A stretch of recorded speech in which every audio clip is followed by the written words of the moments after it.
Hi guys, how are you guys. I hope आप लोग सब ठीक होंगे। गाइस, मैं आज ये वीडियो बनाने का जो मोटिव जो है, आप लोग को एक इन्फॉर्मेशन देना चाहता हूँ जो कि मेरे साथ हुआ है। जो एक ओयो के बारे में मैं बताना चाहता हूँ, एक ओयो होटल के बारे में। जो एक ही ओयो के बारे में नहीं है, ये सारे हम लोग के इंडिया में जितना भी ओयो चल रहा है सब में एक ही जो फ्रॉड चल रहा है उसके बारे में मैं जानकारी देना चाहता हूँ, जो कि हाल ही में मेरे साथ हुआ है। जो हम लोग 3 दोस्त था, हम लोग एक ओयो स्टेशन पे गए थे, एक ओयो होटल पे गए थे।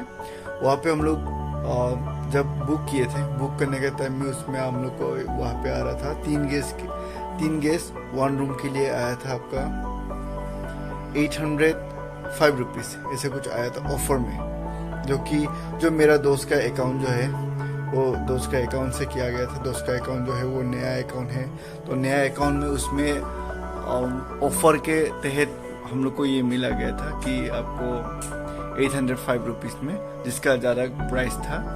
तो हम लोग ने क्या किया, उसमें ऑलरेडी बुक कर चुके हैं। बुक करने के बाद तो गाइस, मैं आप लोग को ये बोलना चाहता हूँ कि आप जो भी ओयो पेमेंट करेंगे, सपोज पकड़ लीजिए हम लोग ने पेमेंट किए थे 805 रुपीज़, लेकिन ये 805 रुपीज़ हम लोग जब वो पे शो करने के बाद, तो आप जो कोई भी ओयो पे आप जाइए, ओयो होटल पे जाइए, वो लोग ओयो पेमेंट जो आप करते हैं उसके अलावा भी वो लोग एक्स्ट्रा पैसे मांगते हैं। जैसे कि हम लोग को मांगा गया था, हम लोग 805 रुपीज़ देने के बाद भी हम लोग से एक्स्ट्रा 1000 रुपीज़ मांगा गया था।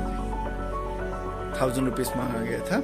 मैं यही बताना चाहता हूँ कि ये चीज़ जो होता है, ये आप लोग का जो पेमेंट करते हैं ना, ओयो का जो पेमेंट करते हैं, ये करने से अच्छा है आप जाके होटल पे विजिट कीजिए। होटल पे विजिट करने के बाद उस पर बात कीजिए। बात करने के बाद आपका फाइनल होने के बाद ही आप पैसा दीजिए, क्योंकि आप फाइनल से पहले आप पैसा दे देंगे तो आपका पैसा जो होता है वो ओयो वाला जो होता है वो रिफंड करने में आपको 10 to 14 डेज लग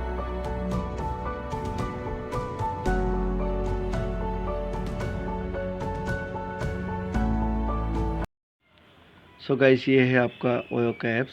देखिए, बुकिंग हमने की है, बुकिंग कंफर्म हो गया, बुकिंग आईडी हमें सब मिल गया। देखिए,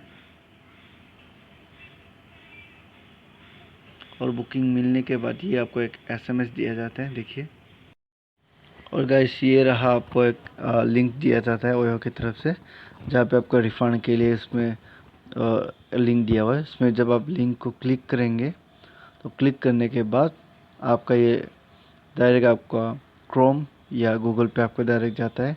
उससे आप जब क्लिक करेंगे तो उसमें आपका ओयो पेमेंट का ये स्टेटस आता है, ओयो रिफ़ंड पेमेंट डिटेल्स आता है, जिसमें आपको आपका जो आईडी है, मतलब बुकिंग आईडी, उसके बाद रजिस्टर मोबाइल नंबर, अकाउंट्स के सारे के डिटेल्स आपको देना पड़ते हैं। उसके बाद आपको सेंड ओटीपी आता है। सेंड ओटीपी आप करने के बाद उसमें आपको एक एसएमएस मिलेगा। ओटीपी वेरिफिकेशन हो जाता है ना, हो जाने के बाद आपको एक एसएमएस मिलेंगे। वो एसएमएस में देखिए, हमने अभी यहाँ पे ओटीपी हमने एंटर कर दिया, उसके बाद वेरीफाई कर दिया। वेरीफाई करने के बाद कुछ आपका ऐसा आएगा, रिफंड रेट का आपको यह मैसेज कंफर्म हो गया। और फ़ोन स्क्रीन पे भी आपको एक मैसेज मिल जाता है कि आपका बैलेंस जो है वो रिफ़ंड के लिए रिक्वेस्ट ले चुके हैं। ओके, ऐसा ही करके आपको मिल जाएगा। देखिए, और गाइस, और एक बात बताना चाहते हैं आप लोग को। बात ये है कि मैं खुद ओयो का मैनेजर रह चुका हूँ। कुछ सालों के लिए ओयो का मैनेजर रह चुका हूँ। तो उसमें क्या करते हैं, आप लोग का जो ओयो की तरफ से जो ऑफ़र आपको देते हैं ना, वो ऑफ़र सफिशिएंट नहीं होता। एसी का है, आप नॉन एसी का रूम का चार्ज है आपका 1000 रुपीज़ पर डे। ओके, और जो आपका एसी का स्टार्टिंग है वो आपका 1500 से लेके 2000 तक होता है। तो उसमें क्या होता है, आप अगर कोई भी आप ओयो में बुक करते हैं तो उसमें तो आपका सारा का डिटेल्स उसमें लिखा रहता है कि आपको एसी मिलेगा, टीवी मिलेगा, वाईफाई मिलेगा, ये सारा का सारा डिटेल्स दिया जाता है। लेकिन उस पर आपको ये सब नहीं दिया जाता है। तो कृपया आप यही ध्यान रखिएगा कि आप पेमेंट जो होता है वो होटल पे जाके ही आप पेमेंट करें, या आप कंसर्न ले लीजिए, कंफर्म कर लीजिए कि आपका इतना अमाउंट पे होगा कि नहीं होगा, उसके बाद ही आप पेमेंट कीजिएगा। ओके, सो मेरा वीडियो अब आज यहीं पे एंड करते हैं। आशा करते हैं आप लोग इस बात पे ज़रूर गौर करेंगे कि जो मैंने आपको बताया है